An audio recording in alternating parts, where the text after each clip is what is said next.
السلام علیکم جی، میں ہوں ضیاء بلوچ۔ سامعین، تین چار حوالوں سے آپ سے گفتگو کرنی ہے۔ سب سے پہلے تو قیدی نمبر 805۔ جی جی بالکل، آپ نے صحیح سمجھا، میں نے قیدی نمبر 805 ہی کہا ہے، کیوں 804 نہیں کہا، اور نہ مجھ سے کوئی غلطی ہوئی ہے۔ قیدی نمبر 804 تو موجود تھا، قیدی نمبر 805 کی اب انٹری ہو رہی ہے۔ یہ کیا معاملہ ہے، یہ اس بارے میں آپ کو بتانا ہے۔ دوسرا، پتہ نہیں کیا اچانک ہو گیا ہے کہ پیپلز پارٹی کو ہولے ہولے شرمندگی ہونے لگی تھی اپنے مظالم پر اور اس فاشزم پر جو پی ڈی ایم کے دور حکومت کے بعد سے اب تک ڈھائے جا رہے ہیں، لیکن اب تھوڑی تھوڑی شرمساری، تھوڑی تھوڑی شرمندگی مسلم لیگ نون کو بھی ہونے لگی ہے۔ یہ کیا معاملہ، اس پر بات کریں گے۔ کہتے ہیں جی ہر شر میں سے خیر نکلتا ہے، تو شر میں سے خیر اس طرح سے نکلا ہے کہ وہ جو الیکشن بہت مشکل ہو گئے تھے، اس کی ایک نئی جہت اور نئی شکل سامنے آئی ہے، اس پر بات کریں گے۔ اور سپریم کورٹ سے جو آخری وقت میں، یعنی اب الیکشن ہونے میں چند دن باقی ہیں اور پی ٹی آئی کے اہم رہنماؤں کے کاغذات نامزدگی سپریم کورٹ سے جا کر منظور ہوئے ہیں، اس سے کیا اثرات پڑیں گے پی ٹی آئی کو، کیا اس سے فائدہ ہوگا یا اس سے نقصان ہوگا۔ تو بات کرتے ہیں جناب شرمندگی سے۔ ویسے تو یہ پی ڈی ایم کے سارا دور حکومت ہی شرمندگی کا رہا ہے، لیکن آخری وقت میں حالانکہ بلاول بھٹو زرداری پورے 16 ماہ پی ڈی ایم گورنمنٹ کے وزیر خارجہ رہے، پاکستان وہ کم آتے تھے، پوری دنیا کے چکر انہوں نے لگائے، اور یہ بچہ جناب یہ لاڈلا یہ سیکھتا رہا، پاکستان کی قیمت پر سیکھتا رہا، پاکستان کے جناب حکومت کی جو قدر و منزلت تھی اس پر جناب یہ اپنی ٹریننگ کرتا رہا۔ اور اب جب ٹریننگ کا وقت ختم ہو گیا ہے تو اب یہ کہتا ہے جناب کہ میرا اس گورنمنٹ سے کوئی تعلق نہیں تھا، اور اب ایک نیا بہروپ اور نیا انداز اپنایا جا رہا ہے کہ بہت ظلم ہو رہا ہے جی پی ٹی آئی کے لوگوں پر، بہت زیادتی ہو رہی ہے، بہت شرمندگی ہو رہی ہے۔ وہ کہتا ہے، بلاول بھٹو کہتا ہے جی میں کبھی بھی نہیں چاہوں گا کہ میرے مخالفین کی ماؤں بہنوں بیٹیوں کو جناب جیلوں میں ڈالا جائے۔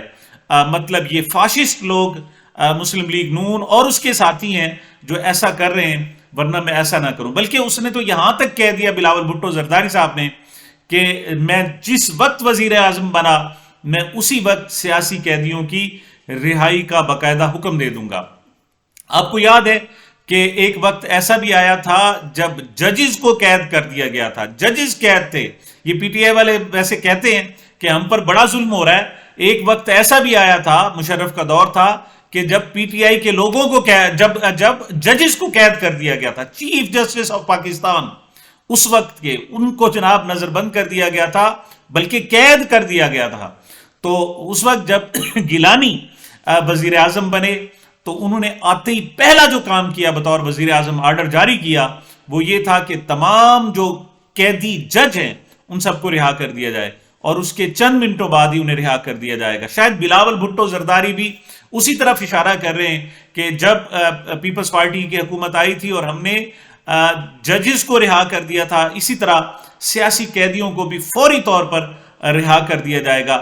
اس سے ساری صورتحال سے جناب شرمندگی ہوئی ہے میاں شہباز شریف صاحب کو۔ میاں نواز شریف صاحب شاید شرمندگی پروف ہیں، اور محترمہ جناب مریم نواز تو عجیب سا منطق لاتی ہیں، سارا دن گالیاں نکالتی ہیں اور پھر آخر میں کہتی ہیں کہ جناب یہ بتائیں میں تو تنقید کرتی نہیں ہوں، میں نے تو کبھی آج تک زندگی میں کسی پر تنقید کی نہیں ہے، ہماری تو وہ پارٹی ہے۔ بہرحال میاں شہباز شریف صاحب نے کہا ہے بلاول بھٹو زرداری صاحب کو کہ آپ سیاسی قیدیوں کو تو جو رہا کریں گے سو رہا کریں گے، آپ نے جو نجی جیلیں بنائی ہوئی ہیں سندھ میں کم از کم ان کو تو پہلے ختم کر دیں۔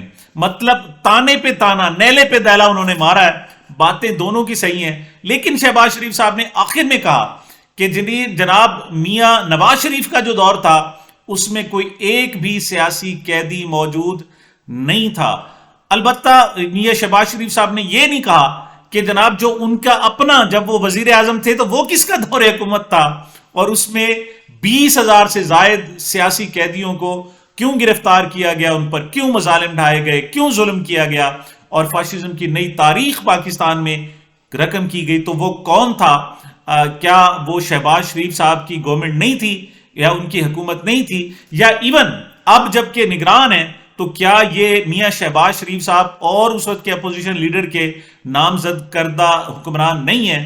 یا وہ اگر سمجھتے ہیں کہ وہ حکومت میاں شہباز شریف صاحب کی ان کی نہیں تھی تو آخر وہ پھر جرت کریں اور بتائیں کس کی حکومت تھی، کون حکمرانی اس وقت بھی کر رہا تھا اب بھی کر رہا ہے؟ وہ اون کرتے ہیں میاں شہباز شریف صاحب کے دور کو، تو پی ڈی ایم کے جو 16 مہینے ہیں اور اس کے بعد کے جو 4 مہینے ہیں ان کو کون اون کرے گا، ان کے بارے میں کون بتائے گا؟ بہرحال شرمندگی ہو رہی ہے مجھے۔ وہ ریاض امجد کا جناب وہ ایک شعر یاد آ رہا ہے کہ وقت خوش خوش کاٹنے کا مشورہ دیتے ہوئے رو پڑا وہ آپ مجھ کو حوصلہ دیتے ہوئے۔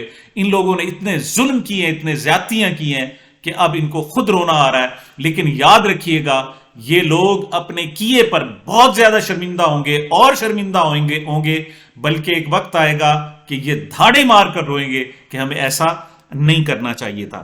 جی میں کہہ رہا تھا کہ شر میں سے خیر نکلتا ہے۔ انہوں نے شر کیا کہ اتنے سارے لوگوں کو قید کر دیا گیا، پارٹی کو توڑ دیا گیا، اس کی تنظیم توڑ دی گئی، ایک جناب بڑا ایک گٹھ جوڑ ہوا الیکشن کمیشن کے درمیان، نگران حکومت کے درمیان، مسلم لیگ نون کے درمیان، اور پھر چن چن کر ان لوگوں کو قید کیا گیا جو مسلم لیگ نون کے مخالف تھے۔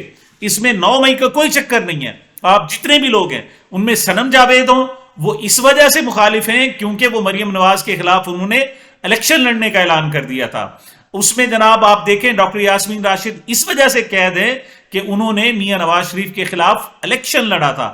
دیگر بھی جو خواتین ہیں وہ خواتین ہیں کہ جو سیاسی طور پر مسلم لیگ نون کے خلاف تھی۔ تو 9 مئی کی آڑ میں ان کو نہ صرف بہت زیادہ ٹارچر کیا گیا بلکہ اب بھی کیا جا رہا ہے، اور اب بھی وہ میدان میں موجود ہیں۔ اور اسی طریقے سے اب الیکشن ہونے میں بمشکل 10 سے 12 دن باقی ہیں، لیکن اس کے باوجود اس وقت پی ٹی آئی کو الیکشن کمپین نہیں کرنے دی گئی۔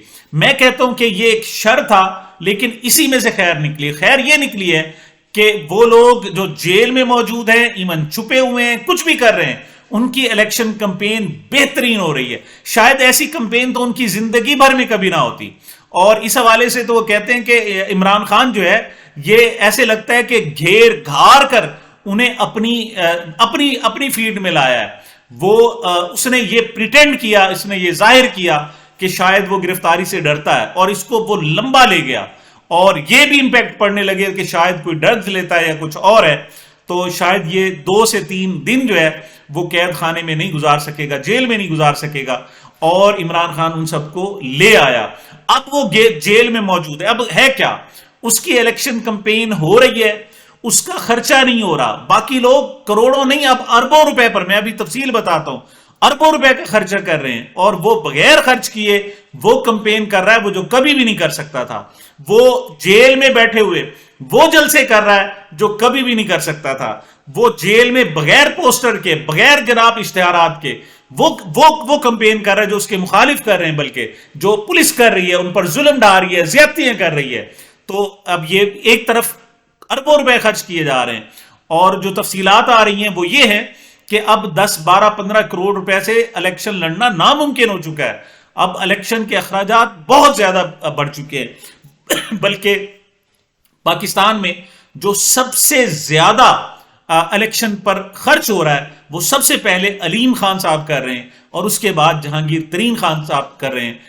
وہ جناب بہت زیادہ وہ ان کے اخراجات جو ہے وہ کروڑوں میں نہیں ہیں، بلکہ ایک دن میں کروڑ روپے، کئی کروڑ روپے خرچ ہو جاتے ہیں ایک دن میں۔ بلکہ پچھلے دنوں بتایا کہ ایک دن میں 6 سے 8 کروڑ روپے ان کے خرچ ہو رہے ہیں جو اس وقت اخراجات ہیں، اور ابھی بھی الیکشن 8 سے 10 دن ابھی موجود ہے، اور ابھی ہونے، اور الیکشن کے دن پر بھی ہونے ہیں، اور اس کے بعد بھی بہت سارے اخراجات ہوں گے۔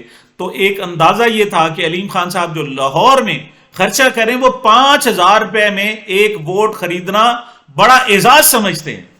تو اگر اس لحاظ سے دیکھا جائے، اور 1 لاکھ ووٹ خریدنے کا ان کا عزم ہے اور ارادہ ہے، اور وہ فی ووٹ 5000 روپے دے رہے ہیں، بلکہ اب ریٹ بھی بڑھ گیا، اب 10,000 15,000 20,000 روپے تک ان کا جو ان کے کارندے ہیں پھر رہے ہیں۔ اور اس لحاظ سے دیکھا جائے تو اگر 5,000 ووٹ دیں تو 1 ارب روپے سے زائد بنتا ہے جو وہ صرف اس مد میں خرچ کر رہے ہیں. باقی ایڈورٹائزمنٹ، ان کے جلسے، جلوس، کھانا پینا، ٹریولنگ، وہ علیحدہ ہے. تو ایک خیال کیا جا رہا ہے کہ 20 سے 25 ارب روپے کا الیکشن صرف علیم خان صاحب کا ہو رہا ہے، اور جہانگیر ترین صاحب کے ملتان اور صرف لودھرا کے حلقوں میں 10 سے 15 ارب روپے خرچ ہو رہے ہیں. مطلب پیسہ پانی کی طرح بہایا جا رہا ہے. تو پھر بھی الیکشن کی کوئی امید نہیں ہے. دوسری طرف شر میں سے خیر یہ نکلا ہے کہ عمران خان اور اس کے ساتھی پی ٹی آئی کے لوگ وہ جیلوں میں روپوش رہ کر بھی ان سے بہتر پوزیشن میں ہیں. یہ شر میں سے خیر ہے نا. اگر وہ ہوتے تو انہیں، اگر حالات نارمل ہوتے تو شاید انہیں بھی اتنا پیسہ خرچ کرنا پڑتا. اور جو میڈیوکر ہیں، لوور میڈیوکر سطح کے جو امیدوار ہیں، ان کے لیے تو یہ ناممکن ہو گیا تھا کہ وہ اس سطح پر الیکشن لڑیں. لیکن اب شر میں سے خیر نکلا ہے، اور وہ کم سے کم پیسے میں صرف سوشل میڈیا پر اور ڈور ٹو ڈور مہم میں بغیر پوسٹر لگائے، بغیر بڑے بڑے بینر پینافلکس لگائے وہ الیکشن لڑ رہے ہیں اور بہترین پوزیشن میں جا رہے ہیں. تو شاید یہ آنے والے الیکشن کی موڈ ہی چینج کر دے، اس کی شکل ہی تبدیل کر دے. اور اسی کو میں نے شر میں سے خیر کا نکلنا کہا ہے. جی اسی طریقے سے جناب سپریم کورٹ میں بہت آخر میں جا کر اب چودھری پرویز الہی صاحب کو، اور اس کے علاوہ جناب میجر ریٹائرڈ طاہر صادق صاحب کو، اور سنم جاوید جیسی بچی کو جناب، اسی طریقے سے جناب دیگر لوگوں کو، تقریباً 5 لوگ ہیں کہ جن کو باقاعدہ الیکشن لڑنے کی سپریم کورٹ نے اجازت دی ہے. تو اس آخری جو امپیکٹ ہے وہ بڑا زبردست ہے، اور اس سے نون لیگ کی صفوں میں ایک کھلبلی مچ گئی ہے. خاص طور پر سب سے زیادہ پینک جو کریٹ ہو رہا ہے وہ محترمہ مریم نواز صاحبہ کو ہو رہا ہے. وہ کہتے ہیں جناب کہ اس وقت سنم جاوید الیکشن میں ہیں اور محترمہ مریم نواز صاحبہ ڈپریشن میں ہیں. صورتحال یہ ہے. اور یہ کیا تاریخ رقم کرنا چاہتے ہیں؟ کل عمران ریاض نے بڑا خوبصورت جملہ کہا. اس نے کہا جی کہتے ہیں میاں نواز شریف صاحب تاریخ رقم کرنا چاہتے ہیں. جی مان لیا، وہ تاریخ تو رقم کرنا چاہتے ہیں لیکن رقم واپس کرنا نہیں چاہتے. وہ ان کے داغ ان پر ویسے ہی موجود ہے، اور بالفرض اگر وہ اس دھونس، دھاندلی، بدماشی، زیادتی، ظلم، فسطائیت کے باوجود وہ جیت بھی گئے تو پھر بھی ان کی اس بات کی کوئی گارنٹی نہیں ہے کہ چند مہینے ہی حکومت چل سکے. تو یہ بھی پی ٹی آئی کو ایڈوانٹیج آ رہا ہے. اور خاص طور پر آخری دنوں میں جو ایک مومنٹم کریٹ ہوا ہے پی ٹی آئی کا وہ زبردست ہے. اب شاید پولیس بھی اس پوزیشن میں نہیں رہی کہ وہ ان کو آ کے روک سکے. ہزاروں کی تعداد میں جناب لوگ باہر نکل رہے ہیں، جلسے کر رہے ہیں، اور جو اتوار کا دن ہے خاص طور پر کل کا، وہ انتہائی کروشیل ہے. آخری بات جناب کریں گے کہ قیدی نمبر 805 کون آ گیا جناب.